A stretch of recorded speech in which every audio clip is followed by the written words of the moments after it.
Tonight I'm just sharing some poems from a poetry anthology that was sent to me by my high school English teacher.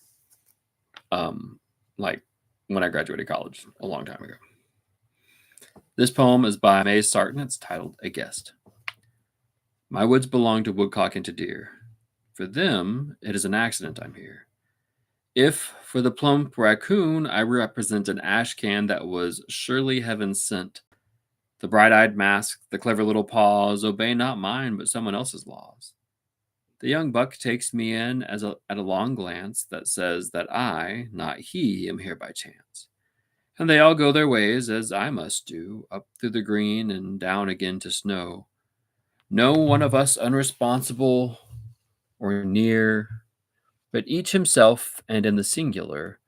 When we do meet, I am the one to stare, as if an angel had me by the hair, as I am flooded by some ancient bliss before all I possess can't possess. So when a stranger knocks hard at the door, he cannot know that I am startled for to see before me an unfurry face, a creature like myself in this wild place. Our wildness gets wilder every day, and we intend to keep the tamed at bay. By Dylan Thomas. Do not go gentle into that good night. Do not go gentle into that good night. Old age should burn and rave at close of day. Rage, rage against the dying of the light. The wise men at their end know dark is right, because their words had forked no lightning, they do not gentle into that good night.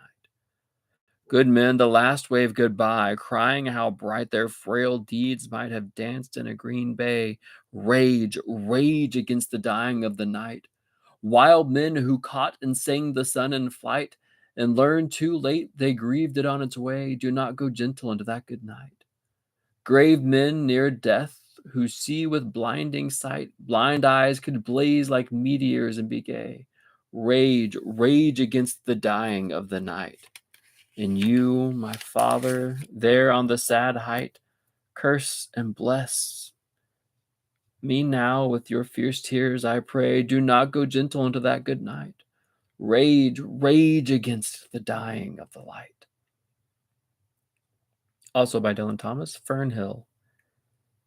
Now as I was young and easy under the apple boughs, about the lilting house and happy as the grass was green, the night above the dingle's starry, time let me hail and climb, golden in the heydays of his eyes. And honored among wagons, I was prince of the apple towns, and once below a time I lordly had the trees and leaves trail with daisies and barley down the rivers of the windfall light. And I was green and carefree, famous among the barns about the happy yard, and singing as the farm was home. In the sun that is young once only, time let me play and be, golden in the mercy of his means.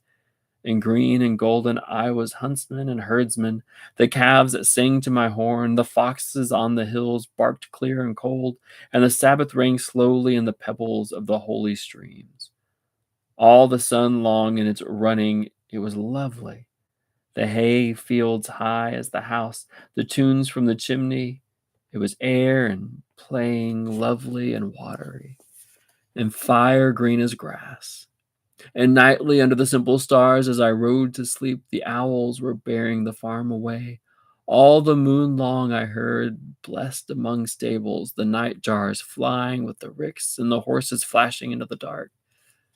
And then to awake, and the farm like a wanderer white with the dew, come back, the cock on his shoulder. It was all shining. It was Adam and maiden. The sky gathered again, and the sun grew round that very day. So it must have been after the birth of the simple light in the first spinning place, the spellbound horses walking warm out of the whinnying green stable onto the fields of praise. And honored among foxes and pheasants by the gay house under the new-made clouds, and happy as the heart was long, and the sun born over and over, I ran my heedless ways. My wishes raced through the house-high hay, and nothing I cared at my sky-blue trades that time allows, and all this tuneful turning, so few and such morning songs, before the children green and golden follow him out of grace. Nothing I cared in the lamb-white days that time would take me up to the swallow-thronged loft by the shadow of my hand. in the moon that is always rising, nor that riding to sleep I should hear him fly with the high fields and wake to the farm forever fled from the childless land. Oh, I was young and easy in the mercy of his means. Time held me green and dying, though I sang in my chains like the sea.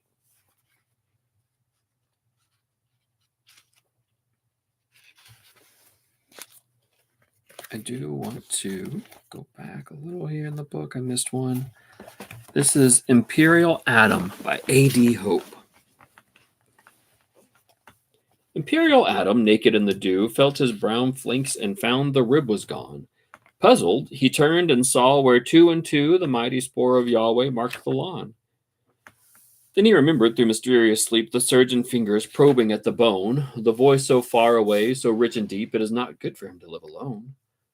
Turning once more, he found man's counterpart in tender parody breathing at his side. He knew her at first sight. He knew by heart her allegory of sense unsatisfied.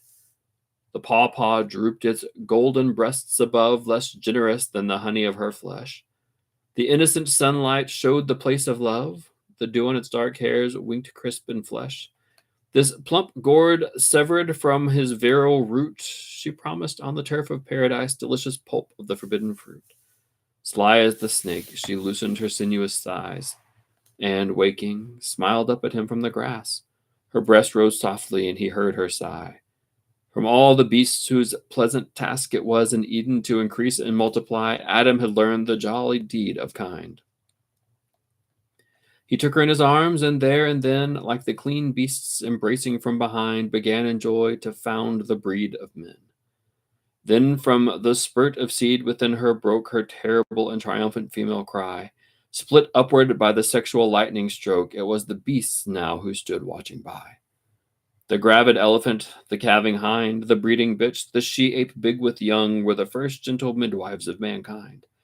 The teeming lioness rasped with her tongue. The proud vicuña nuzzled her as she slept, lax on the grass.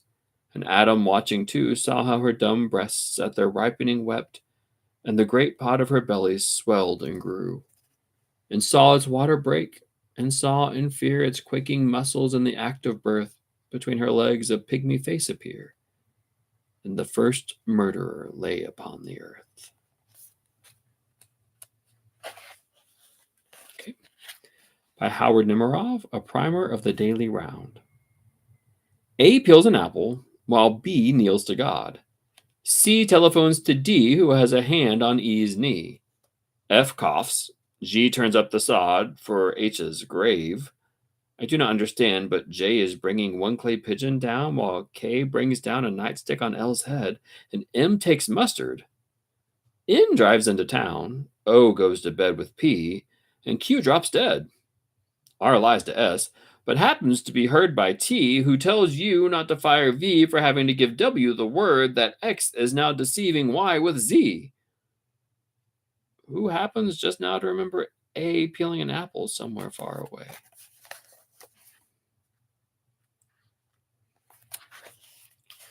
All right. By Richard Wilbur, Year's End. Now winter downs the dying of the year, and night is all a settlement of snow. From the soft street, the rooms of houses show a gathered light, a shapen atmosphere like frozen over lakes whose ice is thin and still allows some stirring down within.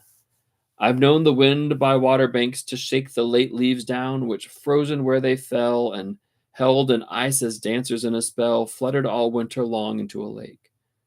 Graved on the dark in gestures of dissent, they seemed their own most perfect monument. There was perfection in the death of ferns, which laid their fragile cheek against the stone a million years. Great mammoths overthrown composedly have made their long sojourns like palaces of patience in the gray and changeless lands of ice. And at Pompeii, the little dog lay curled and did not rise, but slept the deeper as the ashes rose and found the people incomplete, and froze the random hands and the loose, unready eyes of men expecting yet another sun to do the shapely thing they had not done. These sudden ends of time must give us pause. We fray into the future, rarely wrought save in the tapestries of afterthought. More time, more time. Barrages of applause come muffled from a buried radio. The New Year bells are wrangling with the snow.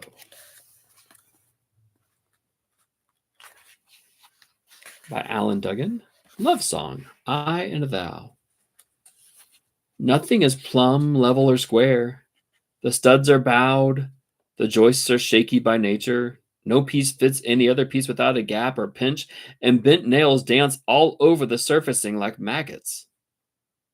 By Christ, I am no carpenter. I built the roof for myself, the walls for myself, the floors for myself, and got hung up in it myself. I danced with a purple thumb at this housewarming, drunk with my prime whiskey, Rage. Oh, I spit Rage's nails into the frame-up of my work. It held. It settled plumb, level, solid, square, and true for that great moment. Then it screamed and went on through skewing as wrong the other way. God damned it. This is hell. But I planned it. I sawed it. I nailed it. And I live in it until it kills me. I can nail my left palm to the left-hand crosspiece, but I can't do everything myself. I need a hand to nail the right, a help, a love, a you, a wife. By Louis Simpson, American Classic. It's a classic American scene. A car stopped off the road and a man trying to repair it. The woman who stays in the car in the classic American scene stares back at the freeway traffic. They look surprised and ashamed to be so helpless, let down in the middle of the road. To think that their car would do this. They look like mountain people whose son has gone against the law. But every night they set food out and the robber goes skulking back to the trees. That's how it is with the car. It's theirs. They're stuck in it. Now they know what it's like to sit and see the world go whizzing by. In the fume of carbon monoxide and dust, they are not such good Americans as they thought they were. The feeling of being left out through no fault of your own is common. That's why I say an American classic.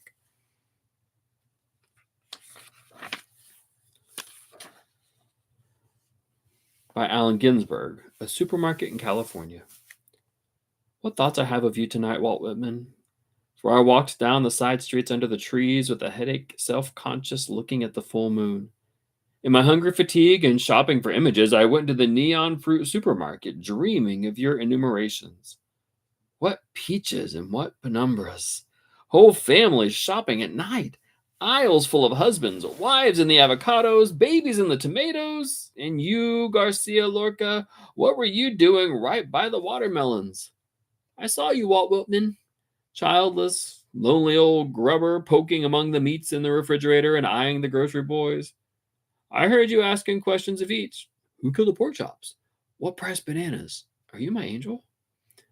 I wandered in and out of the brilliant stacks of cans following you, and followed in my imagination by the store detective.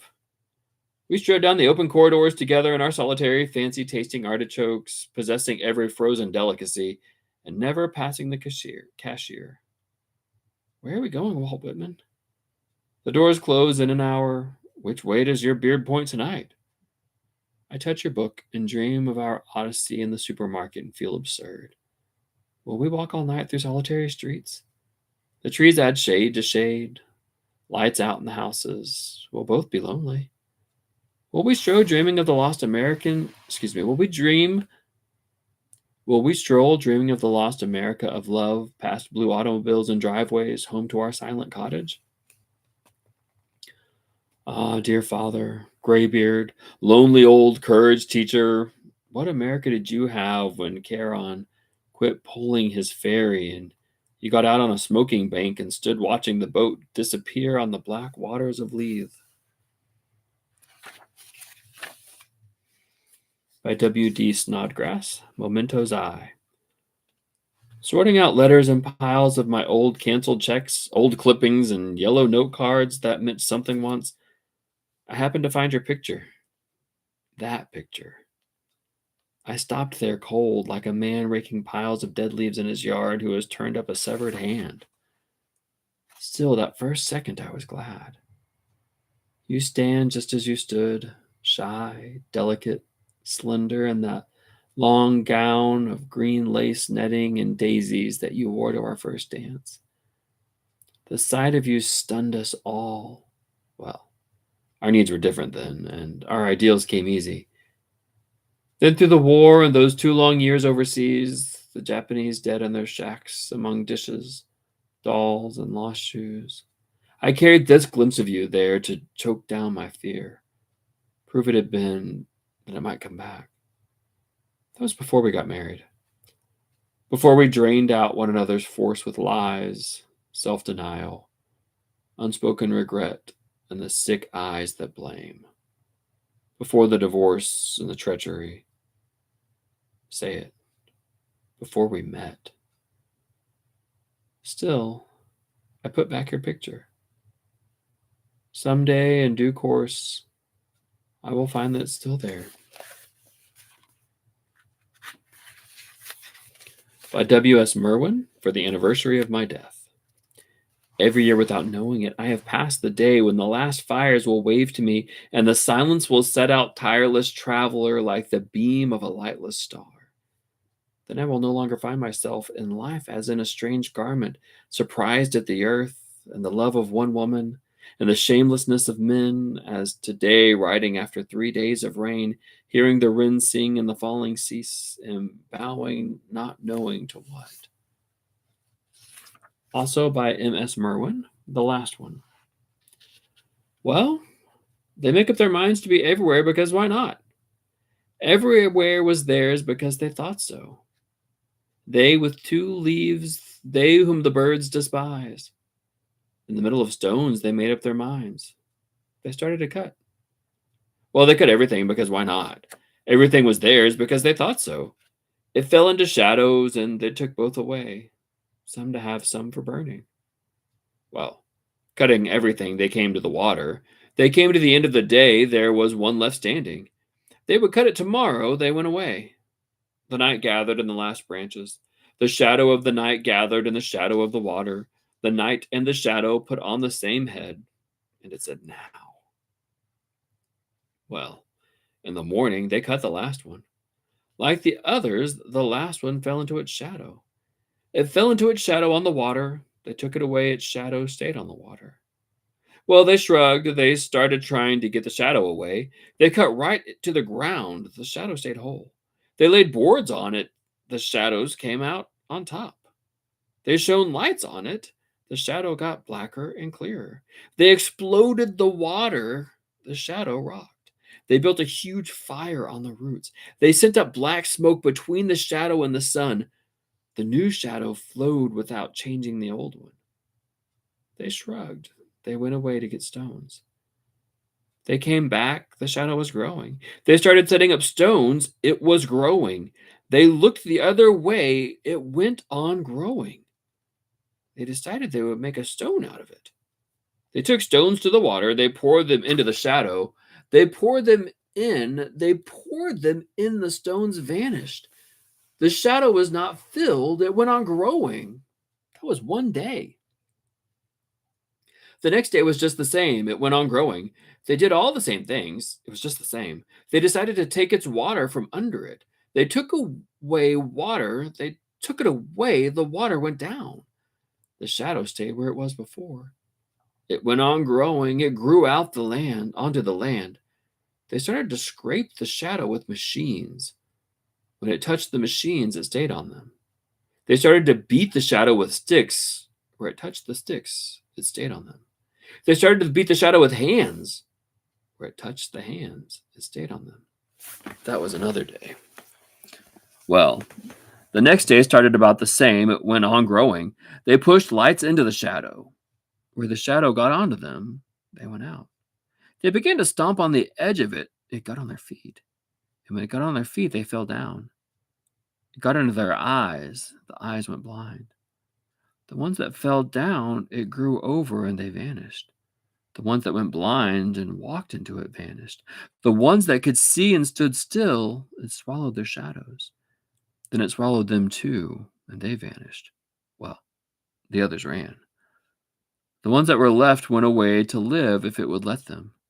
They went as far as they could. the lucky ones with their shadows.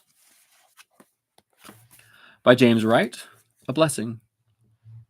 Just off the highway to Rochester, Minnesota, twilight bounds softly forth on the grass, and the eyes of those two Indian ponies darken with kindness.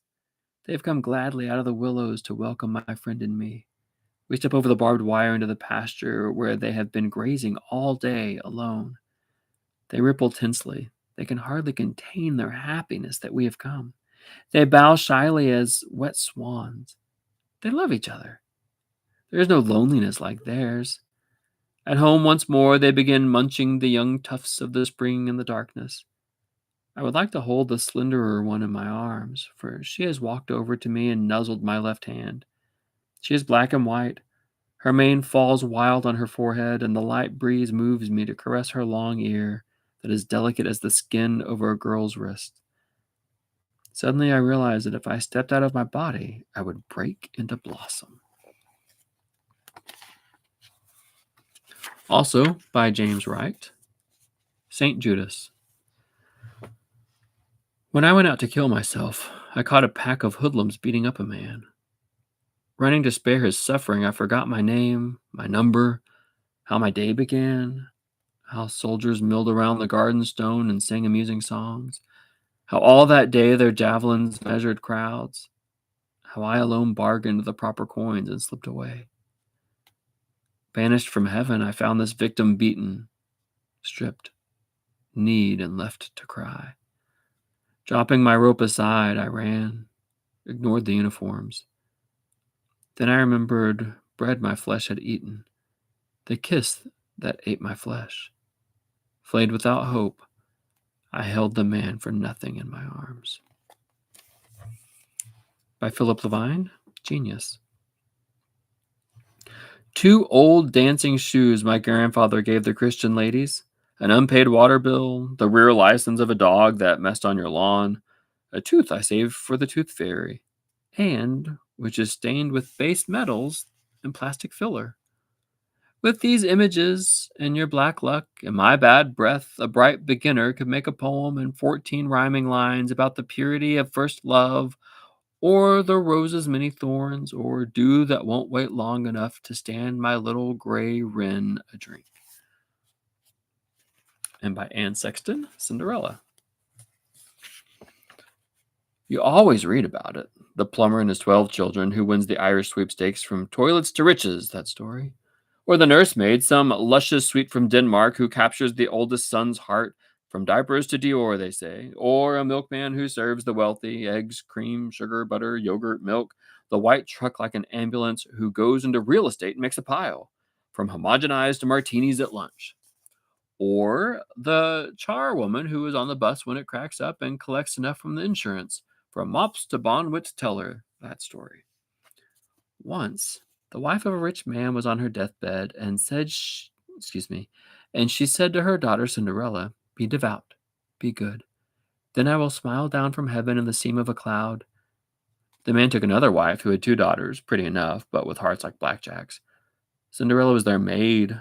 She slept on the sooty hearth each night and walked around looking like Al Jolson. Her father brought presents home from town, jewels and gowns for the other women, but the twig of a tree for Cinderella.